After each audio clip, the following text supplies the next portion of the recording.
Ako yung nagpunta sa Vatican, sa Rome, sa Spain, sa France, hanggang doon upang humanap ng kagalingan.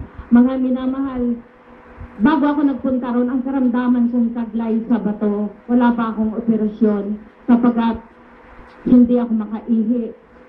Ayun lamang ang tanging paraan na humanap ako ng kagalingan.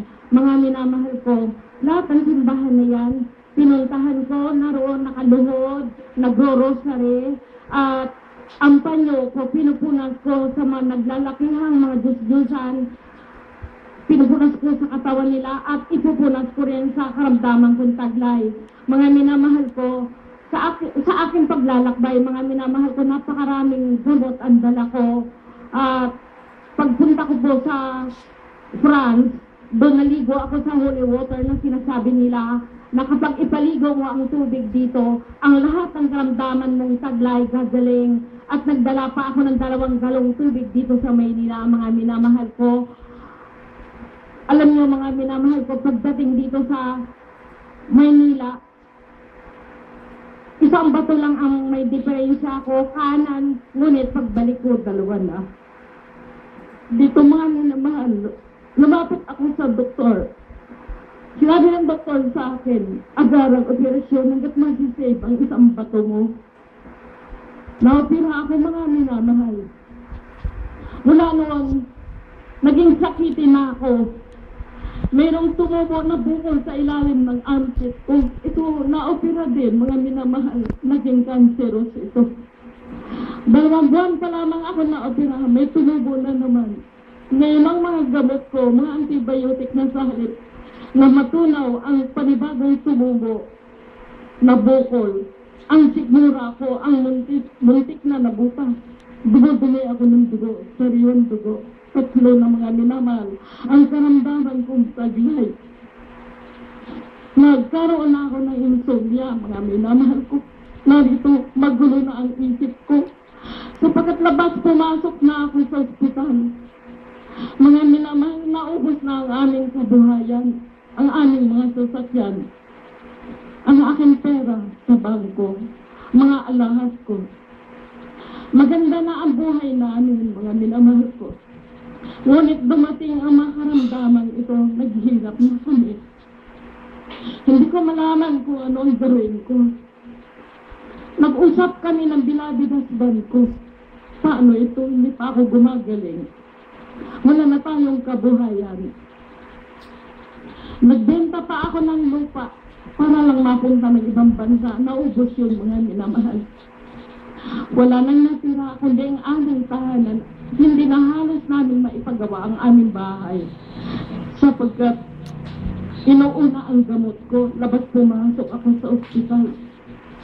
Alam niyo mga minamahal ko, grabe ang insomnia ko, hindi na ako makatulog. Walang araw at gabi na hindi ako umiyak. Alam niyo mga minamahal, isang araw, kalalabas ko lang na ang ospital.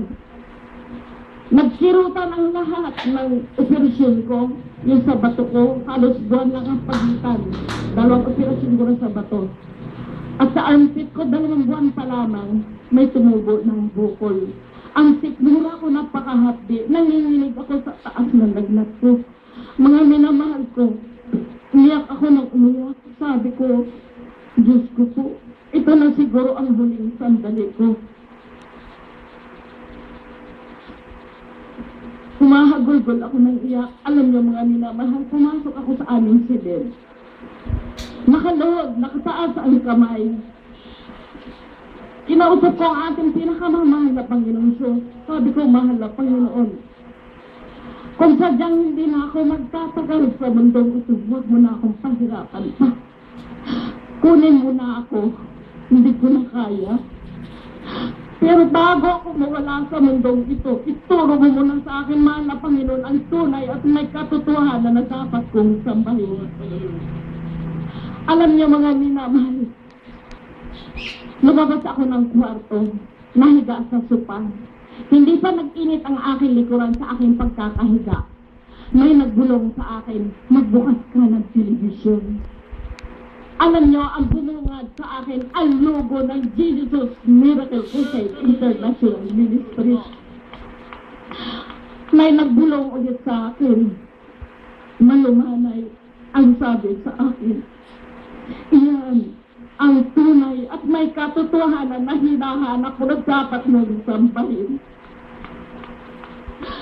Alam niyo mga minamahal ko, hanging malamig na sumalubong sa akin. Nasabi ko, parang gumaling na yata ako. Nawala ang lagnat, nawala ang kirot ng sikmura ko na napakahapdi nun. Hinahanap ko ang bukol ko sa ilalim ng armpit ko, nawala.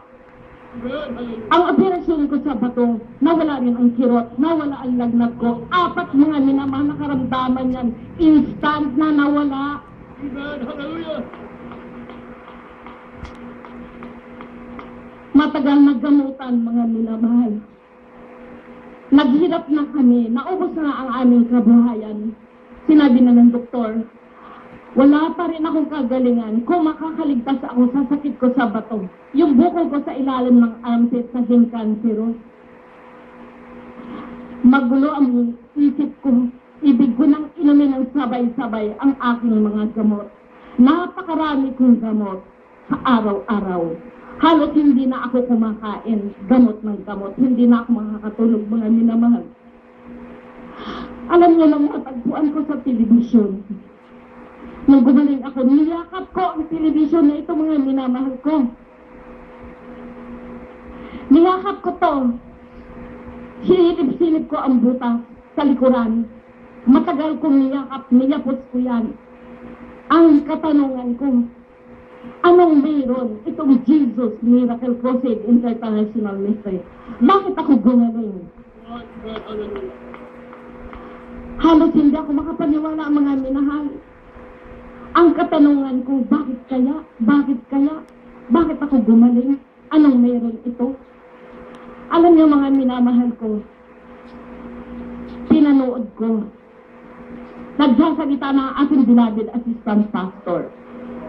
Grabe ang nagulgul ko. Nung nagsasalita ating beloved assistant pastor, nasabi ko, anong mayroon? Bakit ba nakakaiyak to? Wala namang nakakaiyak sa kanyang mga sinasabi. Pakiwari ko, umaangat ako sa kinalalagyan ko at nangingilabot ako. Mga minamahal ko, may nagpatotoo na isang sister, 3 taon siyang paralyzed. Parang bata na siya na pinapaliguan, binibihisan, inaakay, at naka-wheelchair ito. Sa kanyang patotoo, ang sabi niya, pinatong daw niya ang kanang kamay sa TV screen at isang kamay sa lugar ng may karamdaman. Ginawa niya ito, sumabay siya sa panalangin ng ating beloved Evangelist Luis de Almeida. Alam niyo, mga minamahal ko, ang kapatiran na ito, nakalakad ng ilang beses na at nagsalita, ay nakakalakad na ako. Mga minamahal ko, ganong 3 taon na hindi nakakalakad ito. May naging prueba ako, ebidensya na tunay at may katotohanan ang aking napanood ang Jesus Miracle Crusade. Hindi ko hiniling na pagalingin ako sapagkat sinabi na ng doktor sa akin, wala ka ng pag-asa sapagkat may taning na ang buhay ko. Nariyan na nakahanda ang aking ataol, ang aking libingan, mga minamahal ko. Inyo na ang katawan ko sa gamot. Halos ayaw na tumalab ang mga gamot. Katulad ng bukol ko sa ilalim ng armpit ko. Napakaraming gamot niyan. Hindi man lang gumaling. Sa halip na gumaling, lumaki pa. At ang sikmura ko, ang muntik lang nabutang na dumudumi ako ng sariwang dugo. Talagang grabe ang mga minamahal ko. Sa 22 years na paglilingkod ko, hindi na bumalik mga karamdaman kong ito. At nung gabi, mga minamahal ko, tanghali kasi na tagpuan ko ito sa TV. Walang nag-share sa akin, mga minamahal ko. Hindi pa ako bautismado, pinagaling na ako ng ating pinakamamahal na Panginoong Diyos. Nung gabi, mga minamahal ko, ang sleeping tablets na yan, mga minamahal ko, bago ako kumain, nauunang iniinom ko yung sleeping tablets. Ngunit nalimutan ko, mga minamahal, kumain na ako, para bang antok na ako, humiga na ako. Katunayan, mga minamahal, talagang hindi ako makakatulog kung walang sleeping tablet. Alam niyo, mga minamahal, nung gabing yan, nalimutan ko ang sleeping tablet. Nakatulog ako ng mahimbing. Pagkagising ko, sabi ko maliwanag yata ang buwan. Sabi ko, bumangon ako. Ang akala ko, maliwanag lang ang buwan. Yung pala, alas 6 na ng umaga. Noon nang nangyari sa akin, mga minamahal ko, dire-diretso ko ang tulog ko. Sa kabila ng lahat, mga minamahal ko, na talagang hindi ako makakatulog. Talagang pinutulog ako ng aking pinakamamahal na Panginoon Hesus. Sa mga kabuhayan namin, mga minamahal, 4 na sasakyan ang naibenta namin. Lupa. Ito ginastos ko papuntang ibang bansa. Mga alahas ko, deposito ko, naubos lahat yan. Ito pa ang problema ko. Wala na kaming pangbayad sa ospital kung sakaling bumalik ako sa ospital. Sinabi ko sa binasban ko, paano ito? Wala na tayong pera. Hindi, sabi niya, isasanla itong bahay, saan naman tayo kukuha ng pantubos, ibenta na. Lalo ako naguluhan, mga minamahalan, nadagdagan, hindi ako makatulog. Ngunit, nung pinagaling ako, mga minamahal ko, ang lahat ng nawala sa aming kabuhayan na ibalik lahat ng ating pinakamamahal na Panginoon Hesus. Sa pamamagitan ng pagbibigay, mga minamahal ko, ibinalik ang lahat na yan, hindi nga lang sabay-sabay, unti-unting ibinalik. At binigyan pa ako ng ating pinakamamahal na Panginoong Hesus na sa tabi ng pastoral house sa Maribeles, Bataan, mga manggahan. Mga minamahal, kung wala ako rito, doon ako naglalagi, mga minamahal ko, sapagkat paglabas mo ng bahay, naroon ang gawain natin. Talagang pinagpala rin ako, mga minamahal. May dumating na naman na karamdaman ko nung matagpuan ko na ito. Nagkaroon ako ng mayuma, positive ako sa mayuma, kailangan na naman operasyon, tanggalin ang kabilang ovary ko. Ito, mga minamahal ko, nag-ayuno ako. Hindi na ako bumalik sa doktor. At nagkaroon pa rin ako ng fracture na kailangan operasyon na naman. Lagyan daw ng antena ang binti ko dahil nagkaroon ako ng fracture, napapilok ako. Mga minamahal, ang lahat na ito, pinaubaya ako sa ating pinakamamahal na Panginoong Hesus sa pamamagitan ng pag-aayaw niya. Mga minamahal, pinagaling rin doon na walang gamot. Talagang tunay at may katotohanan itong banal na gawain ang Jesus Miracle Crusade International Ministry. At mga minamahal ko, sa 22 years na paglilingkod ko, hindi na talaga bumalik ang mga karamdaman kong yan.